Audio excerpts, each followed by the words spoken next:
Hello, and thanks for joining us on this week's episode of For All Things Lexington, the only show dedicated to Lexington, South Carolina, and where a spade is always called a spade. Here, we'll talk to and about people, places, groups, things to do, and places to go in and around Lexington, South Carolina. I'm your host, Angela Barrett, and this is For All Things Lexington. This episode was brought to you by the real estate agents at Home Matters, building on service, relationships, and on what matters to you. Find out how you matter and how they can help you with buying and selling your home at homematterssc.com. Thanks, Alex, for being here today. I appreciate it. I know you're busy. You just came from one job and headed to another one. Going to another. Yeah.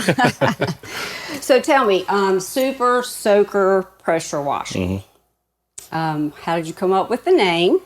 It really just kind of came together with having to do with washing houses, and kind of bringing back that, playful super soakers, playing with water. Yeah. And just something I was like, I like it. Yeah. Try to incorporate all the colors with it as well, the yellows, blues, and greens. Sure. And now, when did you start your business? Started in December of 2020, and then it started picking up a little bit more the next year, so 2021. That's kind of a cold time of year. It is, yeah. To start. But thankfully, in our area, we can wash mostly all year round. Yeah, true. So. Except for this past December. Yeah. It's cold. It was quite cold. Yeah. That's right. We try to keep it above 45 degrees, but usually during the day it's nice. So I did one in probably like 29 degrees out, and I will never do it again. Yeah, no, I imagine not. So now, you pressure wash both commercial and residential? Yep. Yeah. So do you have some commercial businesses now that you just do on a regular basis? I don't have any. I was doing O'Hare's on occasion. Usually when they have an event coming up, I'll end up I'll go and see if they need, the sidewalks and the Haven, or what was the Haven, but O'Hara's Bakery is now. Right. And do their stuff. I've done a few things on Main Street. The biggest account around that I did was Blowfish Stadium. Oh, yes. That was. Yeah. A bunch of the chamber members go out there, I think, tomorrow, and he's got there. Show us around. Yeah. So he does a lunch with them. Yeah. Lunch with everybody. So. Yeah, that'll be fun. Now, speaking of O'Hare's, you bartended there for a little while, huh? Yep. Yeah.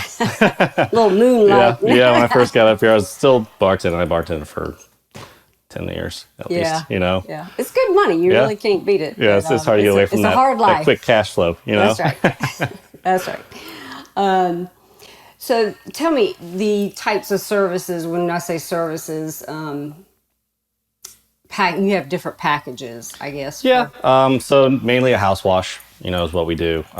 That's the majority. If someone wants a driveway added on, or fences, or roofs, we even do those. We'll add those on. You can do roofs. You can do roofs, and they clean up nicely. It actually extends the life of the roof, so that when everyone comes around knocking on your door saying, "Oh, you got roof damage." Yeah. Sometimes you just clean it up. It actually isn't damaged. It's just. Well, I didn't know that actually could be done. Yeah. To be honest. All different types. And so it's all types of surfaces. From brick, concrete, wood. Wood is actually, it's a longer process to clean the wood, but it's one of my favorite because the turnout. It comes out looking so good afterwards. Right. You're talking about real wood, not real wood, not hardy plank, but we do have hardy plank as well. Sure.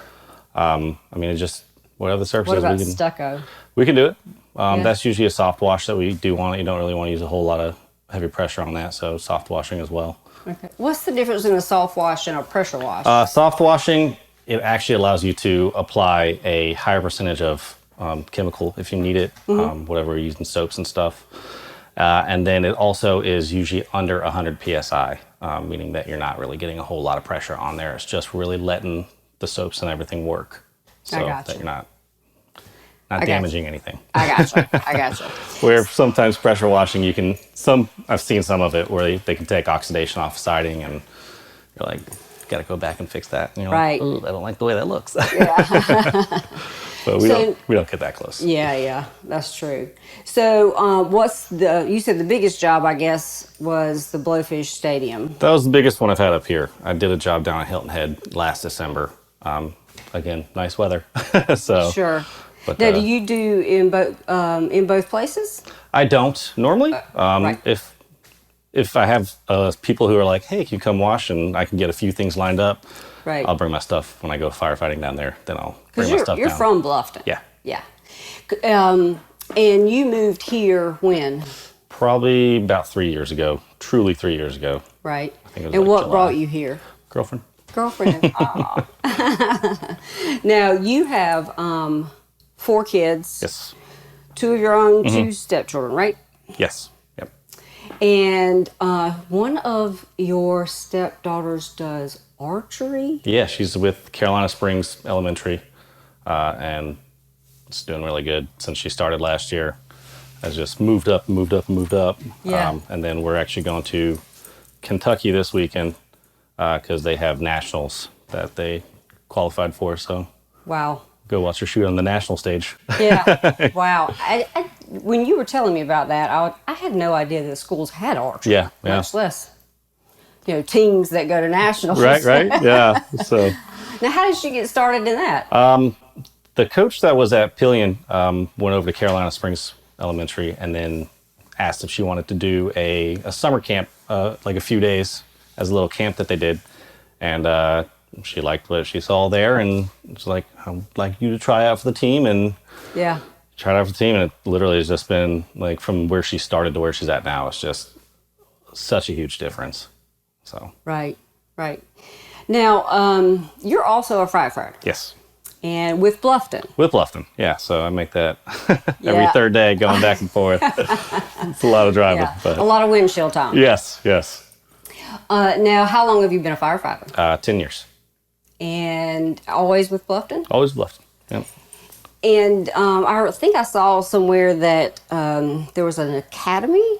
Yeah, we actually it's leadership. something that we just started with a leadership academy for some of our senior firefighters, just to kind of get our department in a better direction and having guys make proper decisions, right decisions, and holding themselves more accountable. Really. Sure. So it's just something that they've put on, and since some of the guys who were already in the officer seat through and quicker, but now they're doing it, and everyone that is moving up in the ranks is going to have to go through that academy before they can take that lieutenant's exam and move up to an officer's position. Right. Now, what is your position? With my department, I'm a firefighter 4, which is a backup supervisor driver. I gotcha. I primarily drive, but I ride the seat a lot. Now, do you rescue kitties? I have rescued kitties. No, it's something we don't do often because, Sure. cats usually come down out of trees. Yeah, I had one at my old home where we moved from, and it was my neighbor's cat. She would climb up there at least 3 or 4 times, and the fire department would not help us. Yeah. We had to call the tree, the guys that cut down trees, a tree the climber. cherry pickers.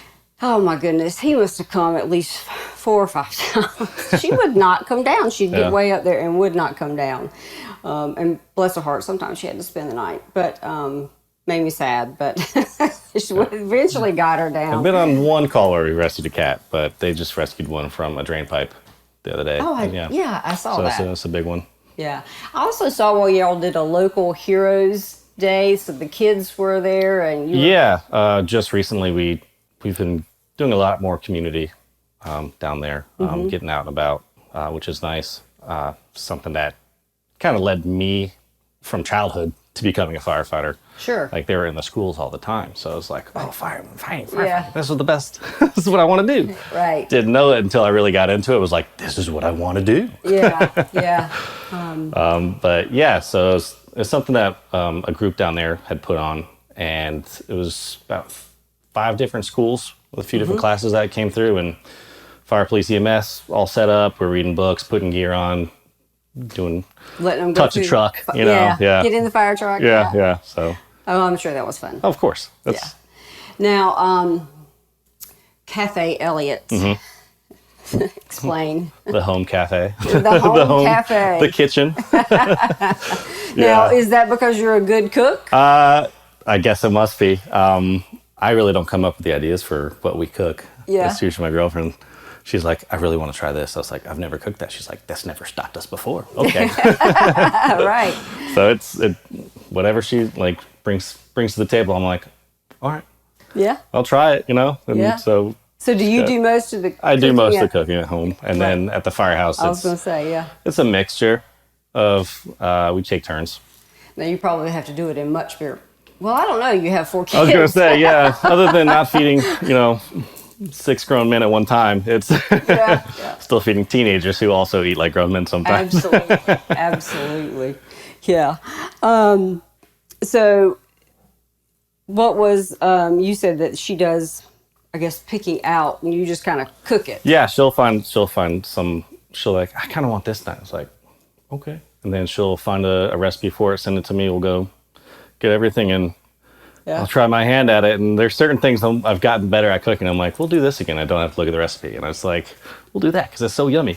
Yeah. Tuna now, do you tacos. grill a lot or is it all? Yeah. Yeah. Oh, yeah. I gotcha. I mean, we're definitely meat eaters. So if people want their house pressure washed, how do they get in touch with you? The biggest way that I found lately has been Facebook. I'm on Facebook, Instagram. I do have a Google page as well, so you can find me on Google. But other than that, just give me a call. I mean, every time I post something, it's here's my number. Yeah, call or message. Yeah, so, absolutely. It's quick. I don't have to, when I'm doing quotes, I don't have to come out and see the house most of the time. With some of the newer developments, the roads necessarily aren't online yet, so I can be like, oh, where are they at? Right. So I'll have to go out and maybe take a look. But if I can get a basis of what the material is the house is made out of, or the square footage, I can base a number off of that. I've tried to move my numbers from doing it from a square footage to an hourly because I know how much like a 2,000 square foot house or 2,500 square feet, I know how quick I can get that done. Right. And so, well, I guess it would depend on how dirty it is. Of course, right? There's some of that's involved, right? Right. Yeah. So that would make sense. Prep time with covering up cameras and light fixtures and doors. Yeah, I was just getting ready to ask you about what was your prep and how you. It depends on. It really does depend on what other materials the house has with it. So like stained doors. I'm not going to get anywhere near a stained door. Right. I'm going to cover that whole thing up with plastic and not get any water or any chemical or anything on it. Certain light fixtures are okay, just to get the stuff on them because that's just the way they come, mostly with standard homes. Some of the more custom homes will cover light fixtures up, but we doorknobs, all that, I cover it. And what about the, I know when I've had my house pressure washed, it always seeps like under the door. Yeah, we'll tape the bottom of the door if we need to. We'll tape all that up so we're not getting any water in. I just did a home the other day that had single pane windows, some older style. So had to tape everything up around that. And so sometimes the seals on these things are just not doing what they need to do. Right. Stop from rain, but not water pushing at the I don't even think they make single pane. I know. So those are pretty old. Yeah. And what about the types of chemicals and plants and stuff? We use sodium hypochlorite, which is the industry standard for getting all the algae really off the side of homes. Right. And it works really well. It's quick. But we'll water plants before, during, and after if we need to, and even cover the plants if we have to cover them. If they're so close to the house that we really don't want to hurt them. And kind of knowing the types of plants helps as well because certain plants do better than others. So it's just one of those things where like, I'd rather not mess with that because I know that plant. Thankfully, I've not had that much of an issue with plants and grass. I had where I started from with a buddy of mine who's a firefighter. He started the business and that's how I kind of got into it. Right. And brought me on, and he had some guys that he had worked with before and they killed some plants. So you kind of worked with him. Yeah. Killed some, yeah. I was like, so you worked I guess, in Bluffton with him for a while before you did this. Yes, So it wasn't yeah. you just decided, No, hey, I'm yeah. going to go out. I'm going to learn how to do this. No, it was like I already had everything. I actually bought some of his equipment when I first started. So Right. it was nice because we talked about franchising off, but it was just Right. it wasn't going to work out for both of us. Yeah, well, that's good. That's good. So now, what do you do for hobbies or when you have time? When and I you're not? have time. When we have time. I mean, we are. Other than cook. I'm a water person, so I love being on the water, in the water. Growing up next to the beach, we were at the beach all the time, Right. surfing, whatever we could. Hurricane season, so Right. not the safest conditions, but the best waves. Oh, absolutely. Yeah. So I grew up doing that, and then wakeboarding if I can. But we love just Right. get on a boat. Go So on you a go boat. out Lake Murray, and Always. now you guys have a boat? We don't have a boat. We're still renting, and I'm like, ooh, we need a boat. We need a boat. We need a boat. Right. But we'll see if that comes Yeah, along soon. with boats come a lot of Of other course, things. right? That's So we've talked about maybe You'll joining pick a up a club. lot of friends you didn't even know you had. Exactly. Yeah. Same thing when you buy a truck. That's right. Or, can you move put this? in a pool. Yes. Yeah, all of a sudden you have friends you didn't That's know really you had. that's our next big project is putting a pool in. Oh, well, good. Yeah. Good. Yeah, with 4 kids, that would help with some entertainment, I guess. Oh, yeah. Now, how old are the children? 2 14-year-olds, 2 14-year-old boys, 10-year-old girl, and then we have a 18-month-old girl. Wow. So we started over. I would say you did. Yeah. So 2 girls, 2 boys. And now the 2 14-year-olds, they're not twins. One is hers. And One's hers, yours. and one's mine. Well, that's interesting, though. But yeah, you do have to cook a lot with 2 14-year-old Yeah. boys. Yeah, that's Yeah, absolutely. a lot of food. Yeah, right. Well, I want to thank you for coming today, and we'll make sure that we get your number and Facebook page out there Yeah, for everybody sure. to see. And I guess you can get back to, I know you've got another Yeah, job to do. yeah, so. I've got some equipment I got to go clean. Yeah. I've been doing with a company up here, so. But thank you so much for doing this. This has Yeah. been fantastic. Yeah, this is what I just love Yeah. being here, Great. Thanks. Thank you. Thanks for hanging out with us today, and we hope you enjoyed the show. If you'd like to be a guest on our show or have a person, business, charity, organization, idea, or an event that Lexington needs to know more about, email us local@forallthingslexington.com. That's local@4 allthingslexington.com. This episode was brought to you by the Real Estate Agents at Home Matters, building on service, relationships, and on what matters to you. Find out how you matter and how they can help you with buying and selling your home at homematterssc.com.